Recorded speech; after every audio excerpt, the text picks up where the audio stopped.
환갑을 바라보는 나이에 비로소 자유를 얻어 행복한 하루하루를 보내고 있는 청취자예요. 저의 인생만 우여곡절이 많다고 생각했는데 여러 사연들을 듣다 보면 제 것은 아무렇지 않은 것처럼 느껴지기도 하네요. 그래서 담담하되 제 이야기를 할 수 있을 것 같기도 해요. 저는 어렸을 때부터 참 힘들게 살았어요. 가장 형편이 좋질 않아 하고 싶은 것도 욕심도 없이 무작정 닥치는 대로 살아야만 했어요. 부모님은 언제나 밤 늦은 시간이 되어야 돌아왔고 저는 늘 혼자였어요. 돈을 버느라 그런 것이라고는 알고 있었지만 어렸을 때에는 그것이 너무 싫었어요. 부모님과 같이 이야기를 나누며 밥을 먹는 것이 제 소원이었어요. 워낙 어렵게 살다 보니 생일을 챙겨본 적도 없었어요. 하루 벌어 하루를 사는 저희 집에서는 그런 것들이 사치였어요. 옷들은 주위에 있는 사람들에게 물려받아서 입었어요. 그렇다 보니 저는 중학교도 겨우 졸업을 했고 가방끈이 짧다 보니 안정된 직업을 갖는 것이 어려웠어요. 사람들이 꺼려하는 그런 고된 일밖에 없었어요. 중학교를 졸업하고 나서 들어간 방직 공장에서 저는 성인이 될 때까지 일을 했었어요. 처음에는 허드렛 일을 하다가 점차 제가 기계를 보게 되었어요. 긴 시간 고된 일을 해도 만질 수 있는 돈은 적었지만 이곳에서 종잣돈을 마련해 작은 가게라도 내 것을 가지는 것이 꿈이었어요. 어렸을 때 없었던 꿈을 돈을 벌면서 생각난 거죠. 저는 그 꿈을 향해서 열심히 일을 했어요. 처음에는 힘들었던 일도 몇 달이 지나고 몇 년이 지나자 익숙해졌고 고단했던 몸도 아무렇지 않게 되었어요. 야간을 할 때 고단한 것은 여전했지만요. 여하튼 저는 악착같이 모았어요. 기숙사 생활을 했던 저는 쓸 것도 많지 않았고 제가 일을 하면서 부모님 두 분 다 돌아가셔서 생활비로 들어가는 돈도 일치 없었어요. 그래서 저는 돈을 더 빨리 모을 수 있었고 꿈에 한 발짝씩 가까워질 수 있었어요. 하지만 이런 제 꿈은 펼쳐지지도 못한 채 산산조각이 나버렸어요. 저와 가장 친하다고 여겼던 사람이 집으로 직장으로 사채업자들이 찾아오면서 힘들어했고 제게 도움을 요청했어요. 저 역시 어렸을 때부터 힘들게 자랐기에 그 아이의 심정을 누구보다 알았고 저는 선뜻 돈을 빌려주었어요. 그 아이는 고맙다고 말을 하며 매달 월급을 받으면 조금씩 갚겠다고 말을 했어요. 저는 그 말을 찰떡같이 믿었던 거죠. 그 아이는 몇 주 후에 아무도 모르게 일을 그만두고 직장에 나타나지 않았어요. 일이 있어서 그럴 거라고 굳게 믿었던 저는 결국 그 아이에게 사기를 당했다는 것을 알게 되었어요. 제가 번 돈을 고스란히 다 날려버렸다는 것은 직장에 다 소문이 났고 사람들은 저마다 저를 위로해 주었어요. 힘들겠지만 정신을 똑바로 차려야 된다고 말하면서 아직 나이가 젊으니 또다시 금방 일어설 거라고 말했어요. 하지만 모든 것을 잃게 된 저에게는 그런 말들이 들어오지 않았고 어떤 위로도 도움이 되지 못했어요. 그렇게 일주일을 정신이 빠진 것 마냥 지내다가 남편을 만났어요. 원래는 사람 좋기로 소문이 나 있던 사람인데 저에게만 유독 쉴 틈 없이 일을 시켰어요. 저는 하라는 대로 하긴 했지만 그런 남편이 너무나 싫었어요. 잠시 쉴 틈을 주지 않으니 하루가 어떻게 흘러가는지 모를 만큼 순식간에 지나갔어요. 사람들은 지금 제정신도 아닌 저에게 일을 저렇게 시킨다며 남편을 욕했고 며칠 동안 계속되는 일에 저는 남편에게 폭발하고 말았어요. 남편은 제가 사기당한 것을 생각나지 않게 하기 위해서 그랬다며 미안해했고 남편의 기쁜 생각을 알게 된 저는 남편에게 고마웠어요. 남편의 말대로 저는 일주일 동안 쉴 새 없이 일을 하느라 그 일은 생각하지도 않고 지냈거든요. 그 이후로 저는 다시 정신을 차려서 일을 했고 다시 꿈을 키워나갔어요. 하지만 두 번째로 저희 꿈을 깨버린 사람이 나타났어요. 그건 바로 저를 일으켜준 남편이었어요. 아니, 정확하게 말을 하자면 계획에도 없는 임신을 하는 바람에 어쩔 수 없이 결혼에 서두르게 되었고 그 뒤로 저는 직장을 그만둔 채 시집살이 하게 되었어요. 남편에게는 어머니 한 분이 계셨는데 아버지가 돌아가시며 남겨주신 재산으로 아들을 키우셨어요.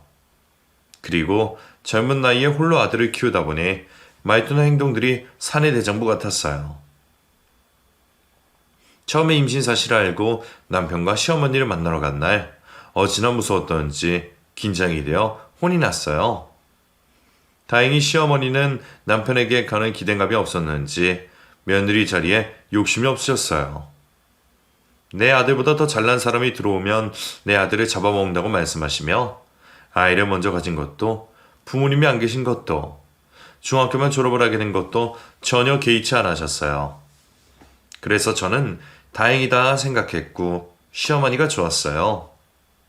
하지만 결혼을 하고 시댁에 들어가 사는 순간 좋은 것이 아니란 걸 알게 되었어요. 시어머니는 자신이 부리기 쉬운 며느리를 원했었고 그것이 저였던 것이었어요. 제 상황이 어떤 사람에게는 별로였지만 시어머니에게는 최고였던 거죠. 시어머니는 출간한 사람 든든하게 먹여서 보내야 한다며 아침엔 늘 갓 지은 쌀밥으로 상을 차리라고 했고 삼시세끼 늘 국이 있어야 했어요. 그것뿐이게요. 하루에도 몇 번씩 흙이 밟힌다며 걸레질을 시키고 온갖 집안일을 시키셨어요. 제가 임신을 한 것을 모르시는 것 마냥. 한 번은 동네 아주머니들과 시장에 다녀오시면서 집에 들리셨어요. 그리고는 시장에서 사온 물을 다듬으라며 수도가에 봉지를 쭉 내려놓으셨어요. 얼핏 봐도 열댓 개는 되어 보였어요. 물을 보고 있던 제게 시어머니는 덥다며 시원하게 미숫가루를 태우라고 하셨고 저는 주방으로 가서 미숫가루를 태워서 가지고 나왔어요. 시어머니는 시원하게 한 사발 들이키더니 그릇을 마루에 올려놓았어요. 그리고 그러는 동안 제가 스토카에 앉아 봉지에 있는 무릎 하나씩 꺼내자 옆에 있던 아주머니가 임신을 한 며느리를 너무 부려먹는 것이 아니냐고 말했죠. 시어머니는 그 말이 듣기 싫으신지 물을 마셨으면 그만 돌아가라며 아주머니를 돌려보냈죠. 그리고는 말을 걸터앉으시며 저에게 이러쿵저러쿵 말을 하셨어요. 너도 임신했으니 가만히 있어야 된다고 생각하냐? 아니요. 가만히 있으면 뱃속에 애가 커져서 나을 때까지 더 힘들대요. 잘 알고 있구나. 다 너를 위해서 하는 거야? 네. 오늘 저녁에는 갓담 무김치를 맛 좀 보고 잤구나. 예비도 좋아하니 하는 김에 많이 담겨놓는 게 낫지 않겠니? 네. 너는 참 내가 하는 말에 토를 한다러.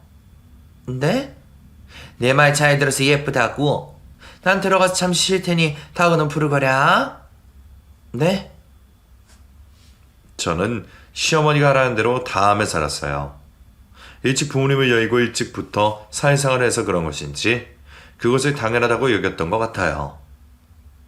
며느리가 시부모에게는 다 그렇게 하면 산다고 생각했어요. 그렇게 몇 달의 시간이 지났고 만삭이 된 저는 여전히 불편한 몸을 이끌고 이른 아침 일어나 밥을 지었어요. 몸은 고단했지만 마음은 편안했어요. 시어머니가 하라는 대로 하기만 하면 잔소리 들을 일이 없었거든요. 저는 힘이 될 때면 직장에서 일을 하고 있다고 생각하며 지냈어요. 그때는 지금보다 더 많이 힘들었기 때문에 이런 것쯤은 아무렇지도 않았어요. 갓 지은 밥을 주걱으로 휘젓고 있는데 갑자기 아랫배가 묵직하게 아파오기 시작했어요. 저는 잠시 호흡을 가다듬었어요. 요 근래에 자주 이런 일이 있었기에 저는 잠시 또 이러다가 말겠지 싶었어요. 하지만 이번 진통은 그 전과는 달랐어요. 저는 들고 있던 주걱을 놓치며 배를 잡고 바닥에 앉았어요. 그리고는 남편을 있는 힘껏 불렀어요. 저희 다급한 소리에 남편이 놀라 주방으로 뛰어들어왔고 저를 데리고 병원으로 갔어요. 병원에 도착한 저는 곧 아기를 볼 수 있다는 말에 긴장이 되었어요. 계속해서 진통이 왔다가 멈추기를 반복했어요. 아침에 온 진통은 저녁이 될 때까지 그대로였고 새벽이 되어서야 어여쁜 아들을 만나게 되었어요. 하루 꼬박 진통을 하는 바람에 몸에 있는 힘이라곤 힘은 하나도 없을 줄 알았는데 아들의 얼굴을 보니 힘이 솟아나는 것 같았어요.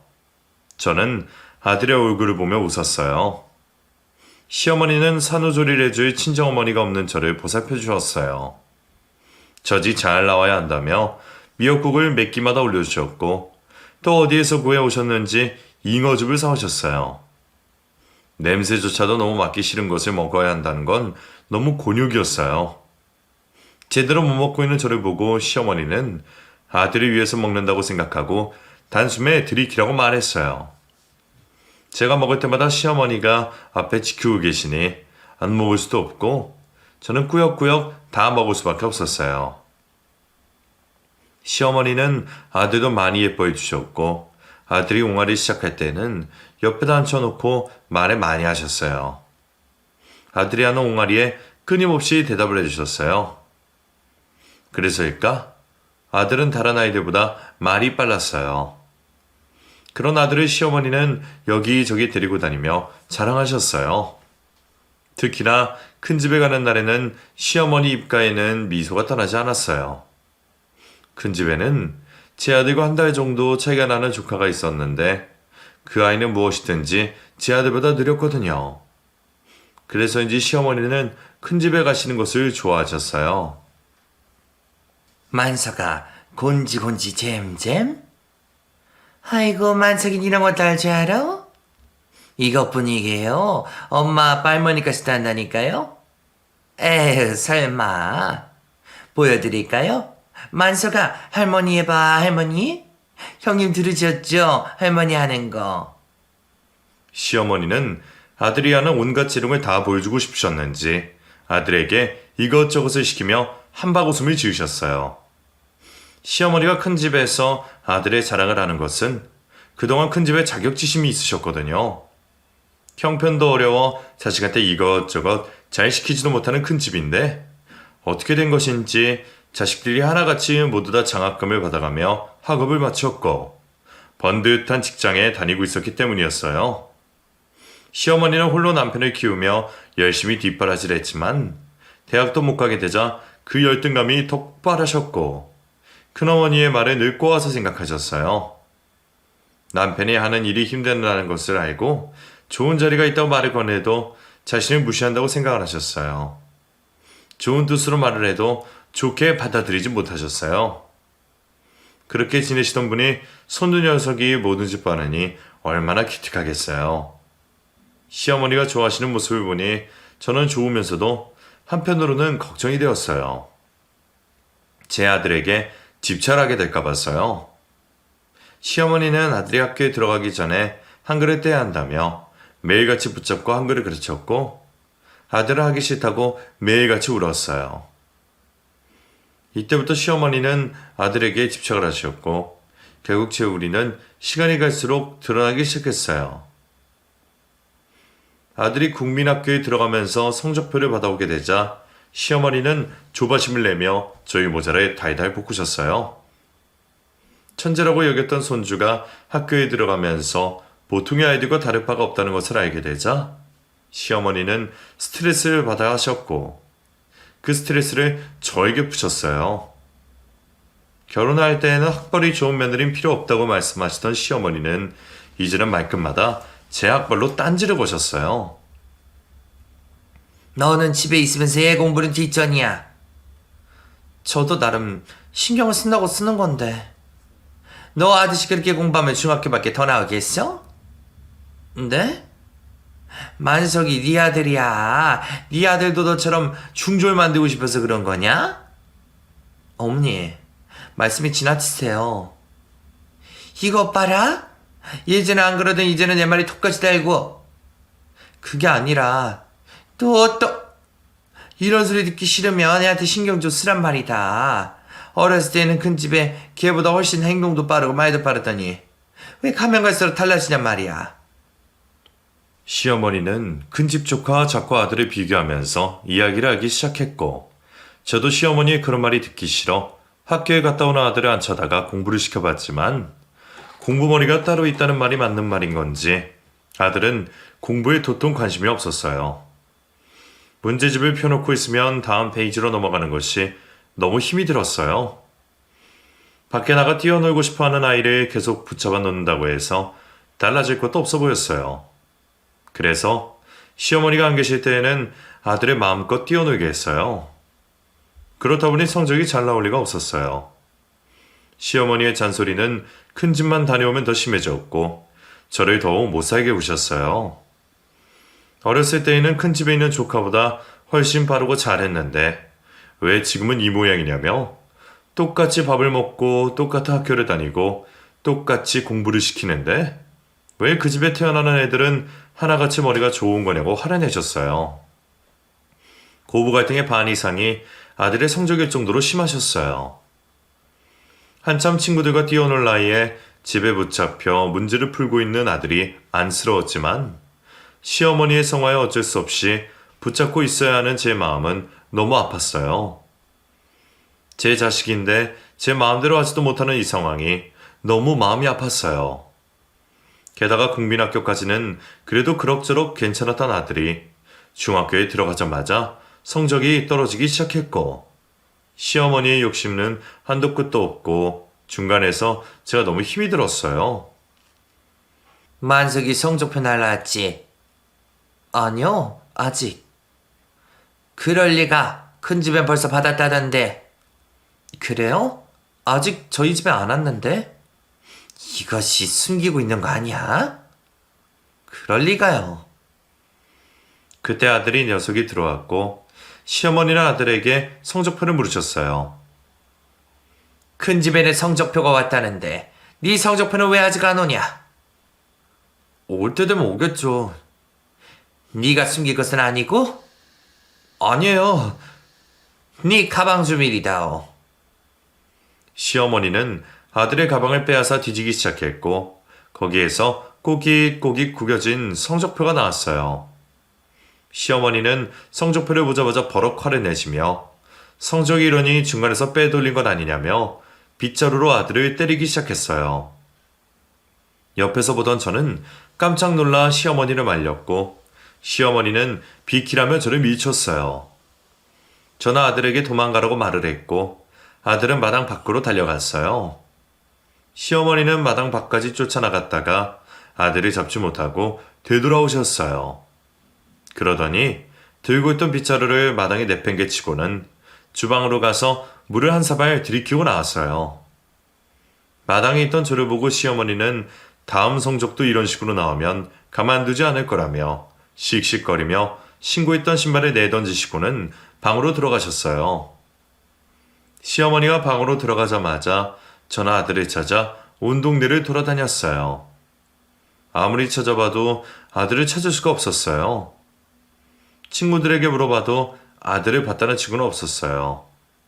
터덜터덜 힘없이 지나가고 있는데 낯선 그림자 하나가 비쳤어요. 아들은 마을 입구에 있는 정자에 풀이 죽어 앉아 있었어요.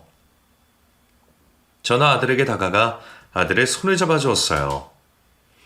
아들은 자신이 공부를 못해 죄송하다며 울먹였고 저는 그런 아들을 보고 있자니 가슴이 너무 아팠어요. 아들에게 공부가 다가 아니라며 공부를 잘한다고 해서 성공한 인생이 아니라며 너무 스트레스를 받지 않았으면 좋겠다고 말했어요. 저의 위로에도 아들은 쉽게 울음은 그치지 못했고 저는 말없이 기다려주었어요. 한참을 울고 난 아들은 집으로 돌아가자고 말을 했고 저는 아들의 손을 잡고 일어났어요. 그때 퇴근하고 집에 오던 남편을 만났고 남편은 시어머니 때문에 그렇다는 것을 알고 있었어요. 집에 들어온 저는 아들의 이부자리를 펴주고 방으로 들어왔어요. 저는 남편에게 오늘 있었던 이야기를 하며 시어머니를 말려보라고 말했지만 남편은 지금까지 변하지 않은 것을 어떻게 고치려 하냐며 포기하실 때까지 기다리면 된다며 무책임하게 말했어요. 자신도 그렇게 커왔고 어느 순간 포기를 하시더라고 말을 했어요. 본인도 그렇게 자랐으면 그것이 얼마나 힘들고 고통스러운지 알면서 아들에게 고스란히 되물려주고 있는 남편이 너무 야속했어요. 그 뒤로 아들은 시어머니의 눈치를 보며 지냈고 저 역시 시어머니의 구박으로 나날이 힘이 들었어요. 만석이 시험이 언제라고? 모르겠어요. 모른다고? 애엄이라는 사람이 자식 시험에도 모른다는 게 말이나 되냐? 아직 들은 게 없어서요. 네가 나서서 알아봐야지. 만석이 이번에도 지난번처럼 받아오면 그는 못 지나갈 줄 알아. 어머니, 이제 그만 좀 하세요. 뭐? 인생의 공부가 다는 아니잖아요. 누가 다가 아니래. 내 남편 저렇게 살고 있는 걸 보고도 그런 소리가 나오냐? 잘 살고 있잖아요. 그게 잘 살고 있는 걸로 보여? 큰 집에 가다 사촌들 사이에서 기도 못 펴고 옷에는 시꺼먼 기름이나 묻히고 다니는데 그게 잘 살고 있는 거냐? 네 자식도 그렇게 힘들게 살았으면 좋겠다는 소리야? 만석이가 힘들어하니 그렇죠. 힘들다고 자식 공부 안 시킬 거야. 어미가 돼서 생각하는 거라곤. 이러니 내가 닥달할 수밖에. 부모가 그 모양이면 자식이라도 좋은 대학에 보내서 고생 덜 시킬 생각을 해야지. 큰 집에 애들 보고도 그런 소리가 나오는 거야? 시어머니를 일찌감치 포기한 남편 대신 저라도 시어머니를 말려볼까 말을 꺼내봤지만 시도 먹히지 않았어요. 오히려 자식에게 관심이 없는 어미라고 하셨어요. 시어머니 때문에 저희 집은 매일매일이 살얼음판이었어요. 활발하고 당당했던 아들은 의기소침해졌고 시어머니의 눈치를 보는 것도 모자라 저의 눈치까지 보는 듯 했어요. 아침밥도 먹는 둥 마는 둥 대충 먹고 나서고 늦은 밤 집에 와서는 아무런 말 없이 방에만 틀어박혀 있었어요. 자꾸만 가족들의 눈치를 보고 있는 아들의 모습을 보고 있자니 억장이 무너지는 것 같았어요. 저는 그런 아들에게 다가가 이야기를 나누려고 노력을 해봤지만 아들은 마음의 문을 닫아버린 것 같았어요. 그러던 어느 날 아들의 담임 선생으로부터 연락이 왔어요. 아들의 문제로 할 말이 있으시다며 학교로 오라고 하셨어요. 저는 아들이 무슨 사고라도 친 것인가 걱정이 되어 불이 났게 준비를 하고 학교로 달려갔어요. 아이들이 학교를 하고 있었고 교무실에 들어간 저는 아들과 함께 있는 선생님을 만났어요. 선생님은 저에게 물 한 잔 주며 아들의 시험지를 주었어요. 말없이 아들의 시험지를 건네받은 저는 깜짝 놀라 말문이 막혔어요. 아들의 시험지는 백지였어요. 너무 놀라 토끼놀이 하고 있는 저에게 선생님께서는 무슨 이유에서인지 시험지를 백지로 냈다며 물어봐도 도통 말을 하지 않는다고 말씀하셨어요. 저는 옆에 고개를 숙이고 있는 아들을 쳐다보았어요. 아들은 말없이 탁자만 보고 있었어요. 선생님께서는 그런 아들에게 먼저 나가 있으라고 말을 했고 아들이 나가자 저에게 집에 무슨 일이 있는 것은 아닌가 조심스레 물으셨어요. 사춘기인 아이들이 반항심이 커질 나이긴 하나 지금껏 봐온 아들의 모습으로는 상상도 하지 못한 일이라고 말씀하시며 걱정해 주셨어요. 학교에서도 잘 살펴볼 테니 집에서도 아들에게 관심을 가져달라고 말했어요. 저는 선생님께 감사하다는 말씀을 전하고는 밖으로 나왔어요. 다리에 부들부들 떨려 걸을 수가 없었어요.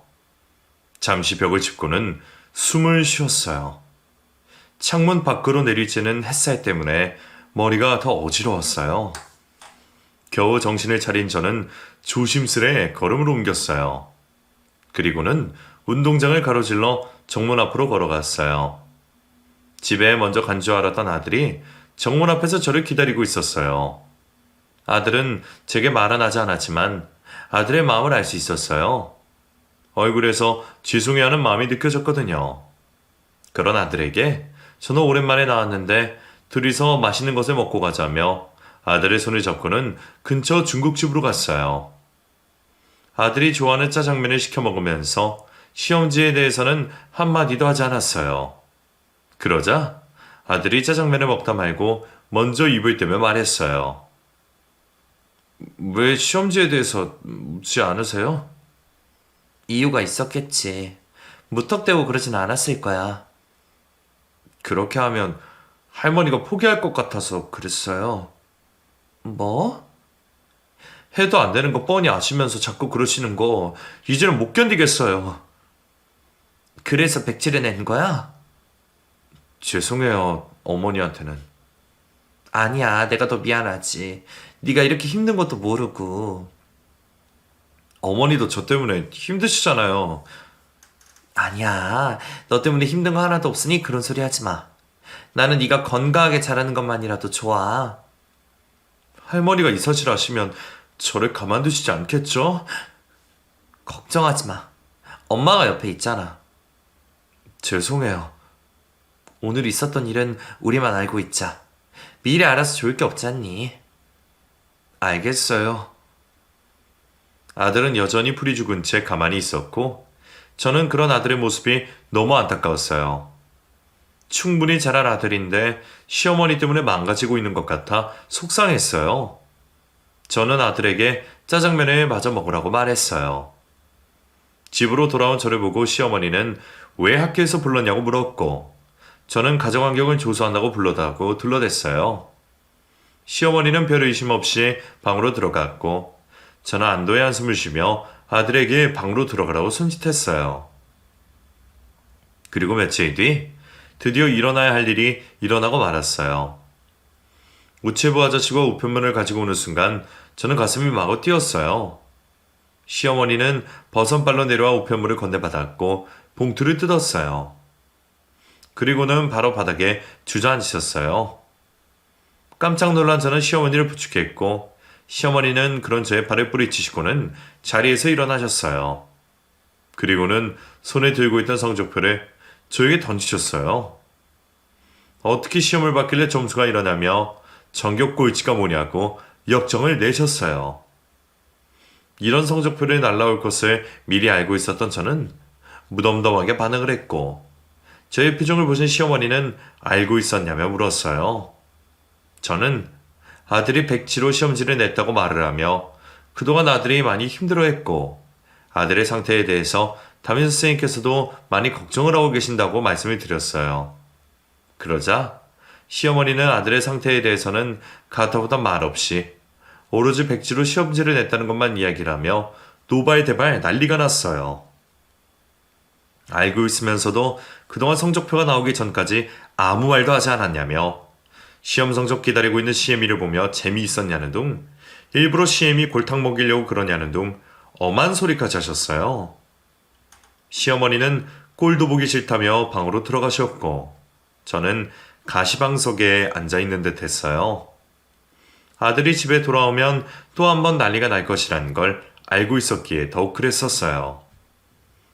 해가 떨어지고 밤이 되자 아들과 남편이 돌아왔고, 시어머니는 기다렸다는 듯이 뛰쳐나와 아들의 뺨을 때렸어요. 너무 놀란 저는 우두커니 서 있었고, 남편은 그런 시어머니를 피해 아들을 자신의 몸 뒤로 숨겼어요. 시어머니는 불같이 화를 내며 아들을 빼내려 했고, 남편은 더욱더 아들을 숨겼어요. 시어머니는 끓어오르는 화를 주체하지 못하고 마당에 있는 세수대야를 발로 뻥 차며 악을 질렀어요. 남편은 시어머니에게 그만 좀 하시라며 말했지만 시어머니는 듣지 않았어요. 너도 알고 있었냐며 남편에게 고함을 질렀어요. 남편 역시 저에게 미리 들어서 알고 있었던 터라 시어머니의 행동에 의연하게 대처했어요. 자신에게 한 것도 모자라서 손주에게까지 이렇게 하냐며 그만 포기할 때도 되지 않았냐고 처음으로 시어머니에게 화를 냈었죠. 아들의 그런 모습을 처음 보게 된 시어머니는 소리를 지르다가 멈추고는 아들을 쳐다보았어요. 남편은 시어머니에게 이제 좀 그만하시라며, 자신이 이렇게 자신감 없이 살게 된 것은 다 어머니 때문이라며, 내 자식은 내가 알아서 키울 테니 신경 쓰지 말라고 하면서 아들을 데리고 방으로 들어갔어요. 저는 가슴이 두근거려서 앉아있을 수가 없었어요. 시어머니는 충격을 받으셨는지 아무런 말도 하지 못한 채 멍하니 앉아있으셨어요. 저는 어찌해야 할지를 몰라 가만히 서 있었어요. 그러자 자리에서 벌떡 일어나신 시어머니는 갑자기 배고프다며 상을 차리라고 말했고, 저는 곧바로 주방으로 들어가 상을 차렸어요. 다 차린 밥상을 들고 방으로 들어간 저는 남편과 아들을 불렀어요. 한 방에 다 같이 모였고 분위기는 어색했어요. 시어머니는 뭘 그리 멀뚱하게 서 있냐며 자리에 앉으라고 했고 저희는 자리에 앉았어요. 그러자 시어머니는 저더러 꼴도 보기 싫다며 자기 근처에는 오지 말라고 하셨어요. 남편은 그런 시어머니에게 왜 그러시냐고 물었고 시어머니는 그동안 자신을 속인 저와는 한상에서 밥 먹는 것이 싫다고 말했어요. 남편은 자신에게 화가 났으면 자신에게 불 것이지 엉뚱한 사람을 잡냐고 화를 냈고 저는 남편에게 괜찮다는 눈짓을 보내고는 방을 나와 주방으로 갔어요. 자신을 속였다고 생각을 하시니 당연하다고 생각을 한 저는 시간이 지나면 괜찮아지겠지 하는 마음으로 따로 상을 차렸어요. 그때 시어머니가 주방으로 들어왔고 아들이 저 모양인데 이런 것들이 넘어가냐며 제가 차린 밥상을 뒤엎었어요. 깜짝 놀란 저는 뒤로 물러났고 그 소리에 놀라 남편이 주방으로 쫓아 들어왔어요. 어머니! 아들이 저런데 목구멍으로 음식이 넘어가는 것이 이상한 거 아니냐? 먹는 것 가지고 왜 이러세요? 너처럼 밖에 나가서 돈을 버는 것도 아니고 그렇다고 신모를 잘 모시는 것도 아니고 하나 있는 아들 하나도 저 모양으로 키워놨으니 먹을 자격이 있냔 말이다. 그런 말이 어디 있어요? 넌 먹을 자격 없어. 정 먹고 싶다면 이거라도 맛있게 먹어라. 이것도 너한테는 감지덕지야. 시어머니는 빈 밥상 위에 맨밥과 간장을 얹어놓고는 주방에 나가셨어요. 저는 너무 황당하고 어이가 없었어요. 화가 난 남편은 밖으로 나갔고 아들이 제 옆으로 다가와 울먹였어요. 저는 그런 아들의 손을 잡고는 괜찮다고 말했어요. 그 뒤로도 시어머니는 저에게 막대했고 아들은 그런 할머니의 모습에 엇나가기 시작했어요. 시어머니와 한마디의 말도 나누지 않았고 시어머니를 본체에 만취했어요. 그런 아들의 모습을 보고 시어머니는 또다시 저의 탓을 했고 저는 고된 시집살이를 견뎌내야만 했어요. 공부에 아주 손을 떼버린 아들은 결국 실업계 고등학교에 진학하게 되었고 기숙사 생활을 하게 되었어요. 아들은 일부러 기숙사가 있는 학교를 선택한 것 같았어요. 저는 아들의 심정을 잘 알았기에 아들의 선택을 존중해 주었어요. 이 집에서 사는 것보다 훨씬 더 낫다는 생각도 들었어요. 아들이 그런 선택을 하게 되자 시어머니는 이제 모든 것이 다 끝이 났다고 말을 하며 다시는 이 집에 발을 들이지 말라고 했어요. 저는 지금까지 참았던 것이 폭발하게 되었고 아들이 기숙사에 들어가고 난 후 분가를 하려 했지만 저희가 나가면 홀로 남게 될 시어머니를 걱정하는 남편 때문에 그러지도 못했어요. 시어머니 때문에 집에 오지 않았던 아들을 보기 위해 매주 아들의 학교 근처로 저희는 찾아갔고 거기에서 아들을 잠시 보는 것이 다였어요. 아들은 시간이 지나면 지날수록 밝아졌고 자신감도 생기는 듯 했어요. 자신 때문에 할머니에게 구박을 받고 있는 저를 위해 꼭 성공하겠다고 말했어요. 공부가 다가 아니라는 것을 보여주겠다고 말했어요.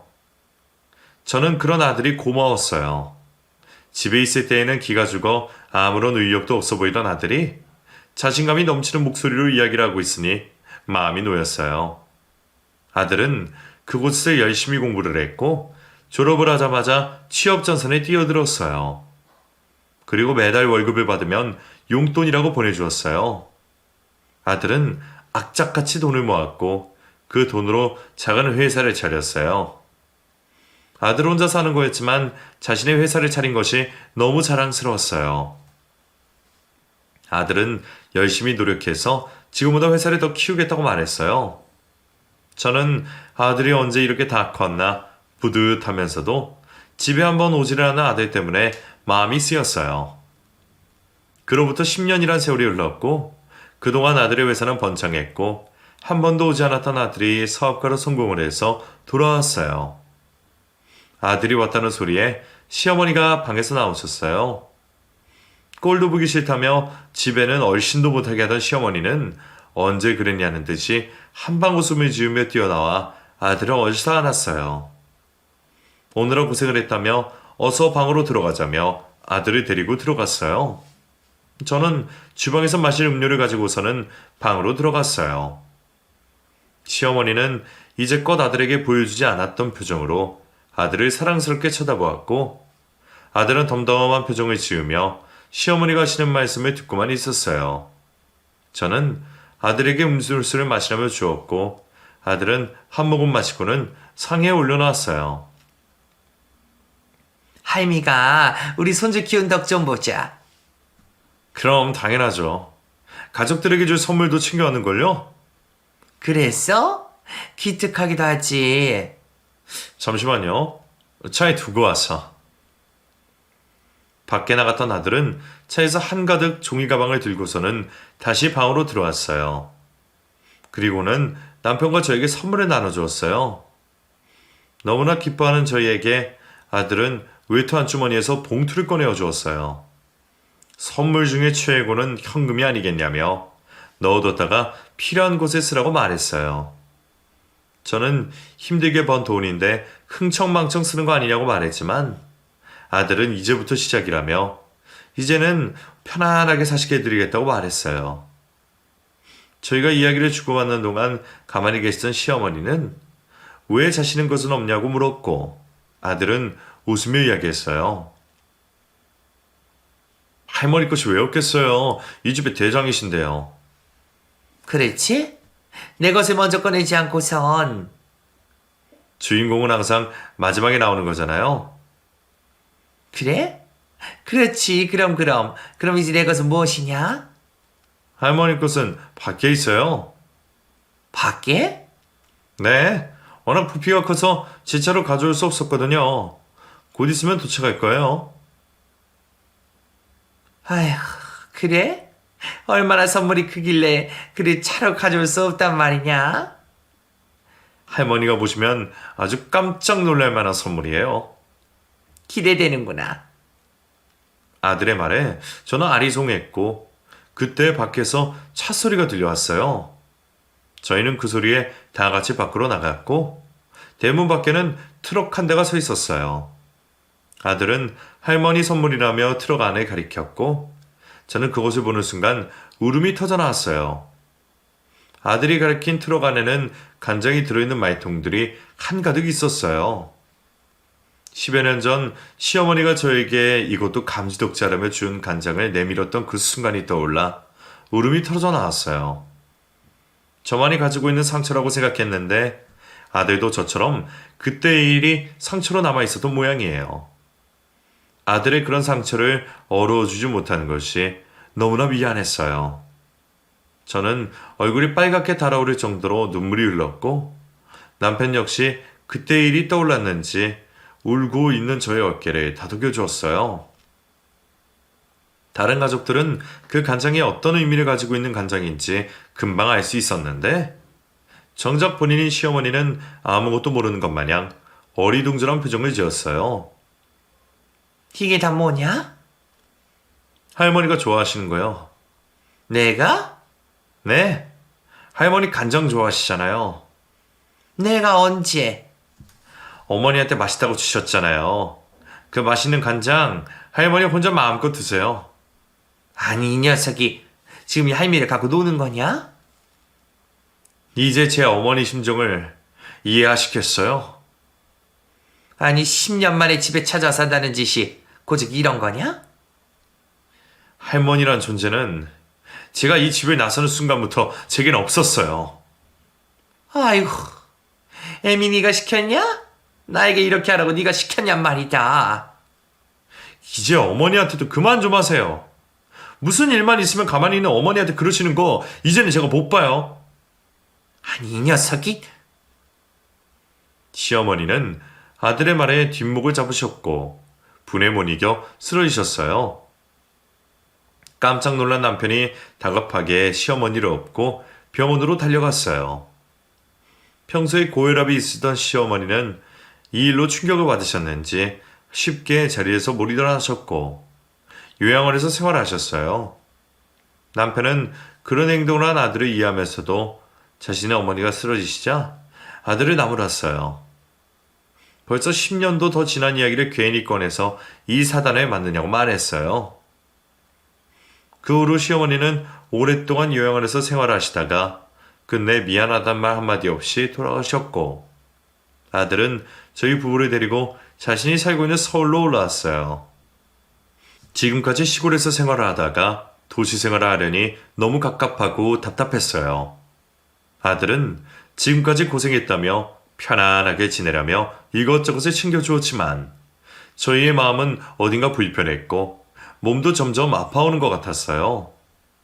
남편과 긴 이야기 끝에 저희는 다시 시골로 내려갔고 그곳에서 작은 텃밭을 이루며 살고 있어요. 이제는 결혼한 아들 내외가 한 번씩 내려와 같이 저녁도 먹고 이야기 나누며 살고 있어요.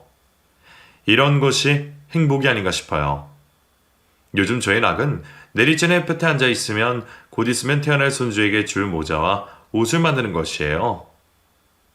태어날 손주는 아빠처럼 공부 스트레스 받지 않고 건강하게만 자라라는 마음으로 한 땀 한 땀 열심히 바느질을 하고 있어요. 내년에는 이 집도 조금 더 시끄러워지겠죠. 앞으로의 인생이 지금처럼 따뜻하고 행복했으면 하는 바람이에요.